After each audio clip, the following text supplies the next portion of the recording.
ወደ ቤተሰቦቼ እንግዲህ አቶ አብርሃም አባቱ ጋር ገብቷል ማለት ነው። እልል እልል እያላችሁ ማለት ነው። ምን ልበላችሁ ቤተሰብ ማለት ነው። ሩታን ጥሎ የኔ ፍቅር፣ የኔ ውድ፣ የኔ ሁሉ ነገር ካንቺ ጋር ነው ህይወቴ፣ ያንቺ ሁሉ ነገር ያንቺ ነው ብሎ ነበረ በፊት ልበላችሁ ማለት ነው። የዛሬ አመት ምናምን እንደው ህይወቴ፣ ቅምጥሌ፣ ፍቅሬ፣ ማሬ፣ ወለላዬ እያለ ነበረ ማለት ነው። አሁን ደግሞ ማለት ነው ሩታ ጎታኛለች። ሩታ በፍቅሯ ጉድት ነው ያረገችኝ እና አባቴ ጋር ሄጃለሁ አለ። አይ ሴታሴስ፣ እኔ ወንድ ሴታሴስ ሲሆን አልወድም።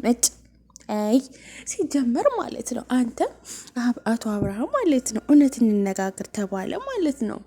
አንተ ሩታ እውነት ትወዳታለህ ማለት እኔ ብሆን ውዱ ባሌን ንብረቴን ጥዬ ለማንም አልሄድም፣ የፈለገ ይንጣ ማለት ነው። አንተ ግን ማለት ነው ንብረትህን ሁሉ ነገርህን ማለት ነው ሚስትህን ጥላ ቡታጅራ ገባ። አባቴ ሩታ እኮ ቆጥራ ሄዳለች፣ ቁርጥ ብላ ሄዳለች። ወይኔ ወይኔ ወይኔ ወይኔ ወይኔ! ተው እንጂ እውነት ነው። እውነት ለመናገር ማለት ነው ያንተ ማስመሰል አንደኛ፣ የጎረቤት ልጅ ማስመሰል አንደኛ። እንዴ እኔ የትኛውን ልጀምርላችሁ ጋይዝ? ማስመሰላቸው እኮ እኔ ግራ ግብት ብሎኛል። ሰላም ሰላም፣ ውድ ቤተሰቦቼ እንዴት ናችሁ? ደህና ናችሁ? እኔ ደህና ነኝ። ለዚህ ቤት አዲስ ከሆናችሁ ላይክ፣ ሸር፣ ሰብስክራይብ ያደረጋችሁ ቤተሰብ ሆኖላለሁ እላቸዋለሁ። እንግዲህ ማለት ነው አቶ አብርሃም አቶ አባጋዝ ማለት ነው ዛሬ ማለት ነው መቼም ዛሬ ልበላችሁ እንጂ ምን መሰላችሁ፣ የትናንትና ቪዲዮ መቼም አይታችኋል። እኔ የተሰማኝን ልንገራችሁ ደግሞ ማለት ነው። ምን መሰላችሁ፣ ረጋ ብዬ ማለት ነው እንግዲህ አቶ አባጋዝ ማለት ነው ልቤን እያመመኝ ነው፣ ልቤን እየደከመው ነው፣ ልቤን ቤት ውስጥ ብቻዬን ትሆን ስጨናነቃለሁ። እኔ ማለት ነው ሴት ልጅ ነው እንጂ እንደዚህ የሚለው ወንድ ልጅ ነው እንዴ? እኔ ባንታዩ ባይዘዊ እንደዚህ የሚል በውስጥ ይይዛል። ወንድ ልጅ ጠንካራ ነው፣ ወንድ ልጅ በጣም በቃ አላረል ጀግና ነው ሲሉ ሳይሆን ነበር። አንተ ግን ሴታ ሴት ነህ። እውነቴን ነው። እውነት ለመናገር ደግሞ ማለት ነው ምን ነበር ያለው ወንድም ባለፈው ዘመን ማለት ነው ባለፈው ዘመን ወንድ ሆነ ጎርነን በል ለምንድን ነው የሷን ፍቃድ የምትጠይቀው ብሎ ነበር አይደለ? ሰምቻለሁ። አዎ። እና ያንን ምክር ሰምተ አሁን ደግሞ አንተ ቡታጅራ የገባው ደግሞ ማለት ነው ሩታን ለማስጠቆር፣ ሩታን ለማስደበደብ፣ ሩታን በቃ ለመሰደብ፣ ሩታን በቃ ሁሉ ነገር ለማዘቀዘቅ እንደዛ ይመስለኛል ማለት ነው። ለምሳሌ አንተ ባለትዳር ሆነ ሚስትህ አዲስ አበባ ሆነ አንተ ቡታጅራ ገብተህ በማናገር ነው? እስቲ እውነትህን ነው? አንተ እውነት ተጎድተሃል? እንደዚህ ያንቀረቀርከው እኮ ማለት ምንጊዜም እኮ ታቀረቅራለህ ባይዘዊ ማለት ነው። ምንጊዜም እኮ ጋሽዬ እኮ ተው ይሄ ነገር ይቅርብህ፣ እንደዚህ አይነት ነገሮችን ተው። ሲጀመር ደግሞ አንተ የምትሰራው ስራዎች በሙሉ ማለት ነው ሴት ልጅ የምትርቅ ነው የሚያደርገው ማለት ነው። የምትርቅ ሌላ ሴት ስትመጣ ሄደ ጥምጥም ትላለ። ማንኛውም ሴት ሲገባ ሄደ እምቦር ብለህ እቅፍ ታደርጋለህ። እና ታዲያ ሩታ ምን ታርግ? ሩታዬ ምን ትስራ? እንዴት ትጎዳለች እኮ ትንሽ እንኳን ቢያንስ እንደው ሀሳብህን አንተ እኮ አሁን በቃ ገና እንደተጣላችሁ ቡታጅራ እኔ ቡታጅራ እያለ እንደው ጥርግ ይበልና ይጥፋ፣ ምን አገባኝ እንዴ? አንተስ መጀመሪያ ሚስትህን መመለስ ነው ያለብህ።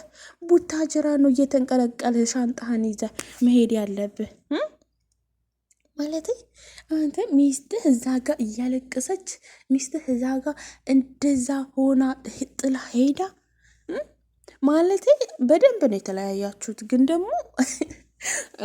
ደግሞ ማለት ነው እውነት እናውራ ተተባለ ያንተ ማስመሰል በጣም ዋው። እኔ የምልበል ዋው ነው የምልህ። ለምን ይሄ የማስመሰል ጥግ በቃ እንደተጎዳ ልቤን አመመኝ፣ ደከመኝ፣ ጨከነች፣ ሁሉን ልብስ ይዛ ነው ሄደችው። ተው እንጂ እውነትህን ነው። አንተ እኮ ማስቀረት ትችላለህ። ሴት ልጅ እኮ ማለት ነው ራሱን ቢብትል ማለት ነው እንደምንም ብለህ ማስቀረት ትችላለህ። ለምን እሷ ማለት ነው በጣም ትወዳለች፣ ታፈቅረሃለች። ይህን እናውቃለን። ለአንተ ብላ ብዙ ዋጋ ከፍላለች ማለት ነው። አንተም ከፍለሃል፣ ግን ደግሞ ከእሷ በላይ አይደለም። እሷ ቤተሰቧን ጥላ ለአንተ ብላ ብዙ ነገሮች አድርጋለች። ከአንተ ጋር የማይደረጉን አድርጋለች አይደለ እንዴ? ስለዚህ አንተ ደግሞ ምንድን ነው ቡታጅራ ገባው፣ ቡታጅራ ሄድኩ፣ መልካም መንገድ ጥርግ በላ እንዴ! ምንድን ነው የምታካብደው? ሆ እውነቴ ነው። አበዛኸው ሲጀመር ማለት ነው። ቡታጅራ እገባለሁ ሻንጣዬን ይዤ ነው ምናምን። እኔ ምን አገባኝ እንዴ? ያንተ ውሳኔ እኮ ማለት ነው። ድሮውንም እኮ እንደዚህ ነው። በፊት ራሱ ቡታጅራ ልገባ ነው፣ ቡታጅራ ልገባ ነው። ቆይ እኔ የሚለው ማለት ነው ቡታጅራ የምትሄደው ወንድምህ ስለመከረህ ነው? የጎረቤት ልጅ ማለት ነው። ማለት የጎረቤት ልጅ የእሱ ምክር መቼም አንተ ትሰማለህ። የሚስትህ ምክር ነው እንጂ የማትሰማው የኦዴስን ምክር ነው የማትሰማው እንጂ የጎረቤት ልጅን በደንብ ነው የምትሰማው። ለምን በባለፈው ወንድ ያጫውት ምንድን ነው ሩታን ሁል ጊዜ የምታስፈቅደው ምን ነው አንተ እኮ አባወራ ነህ ብለዋል። እና ያንን አስቤ ነው ጋይስ፣ እውነት ለመናገር ያን አስቤ ነው። ለምን አብርሃም ታደሰ የድሮ አብርሃም አይደለም። ይሄ በጣም ተቀይሮ፣ በዛ ላይ ደግሞ ራሱን እንደዚህ እየቀረቀረ እንጃ። የድሮ አብርሃም እስቲ አምጠላችኋለሁ ፎቶ ራሱ ስነ ስርዓቱ ራሱ ማለት ነው። ይሄ ግን ማለት ነው የአዲስ አበባ ሩዝ ወይ የአዲስ አበባ እንጀራ ቀምሶ ማለት ነው የነፋው ነው። እና ለማንኛውም ብቻ ይሁን እና ሩታዬ ደግሞ ባለሽበት ፈጣሪ ጠብቅሽ የኔ ጨረቃ ማለት ነው። የኔ ሁሉ ነገር በእውነት እኔ ሰላምሽን ብቻ ነው የምፈልገው ማለት ነው። ባለሽበት ሰላም ሁኝልን፣ ፈጣሪ ሁሉ ነገር ያስተካክለው። እንግዲህ አልብሽን ደግሞ ቅን ያርገው ማለት ነው። መቼም አንቺ በሰው ህይወት እንደማጨክኝ እናውቃለን። እና ነይልን የኔ ሁሉ ነገር የኔ ማርማራታው ማለት ነው። በእውነት በጣም ነው የተናፈቅሽው። እንድትመጪ ነው የምንፈልገው። እንግዲህ ጋሽዬ ደግሞ ትናንትና ድብና አለ ጥፋት አለ እያለ ብዙ ነገሮች ብሏል ማለት ነው። በትክክል ጥፋቱ 1 2 3 አይደለም፣ በደንብ ነው ጥፋቱ ማለት ነው። ጥፋቱን ግን የሚያምን አይመስለኝም። ፈጣሪ ብቻ ጥፋቱን ያሳምንልን። ለምን መሰላችሁ? አንዳንዴ የሰው ልጅ እንወዳለን፣ ግን አንዳንዴ ደግሞ በጣም ሲያበዛው ያስጠላናል። ስለዚህ ውድ ቤተሰቦቼ እናንተም በእርግጥ ሩታዬን ናፍቃችኋል ብዬ አስባለሁ። ፈጣሪ ደግሞ ሩታዬን በቅርቡ የሚያመጣት ያርግልን እላችኋለሁ። እኔ አንዳንዴ ማለት ነው ቤተሰብ አዝናለሁ፣ እውነት ለመናገር ማለት ነው። በጣም ነው ማዝነው። ለምን ሩታዬ ህይወቷ እንደዚህ በመሆኑ ማለት ነው። በጣም ነው ያዘንኩት። በጣም ነው የሚያሳዝነው ማለት ነው። እና ፈጣሪ ደግሞ አለላት ማለት ነው። ብቻ ፈጣሪ አለላት፣ አለቀ። በጣም ነው የምወዳችሁ።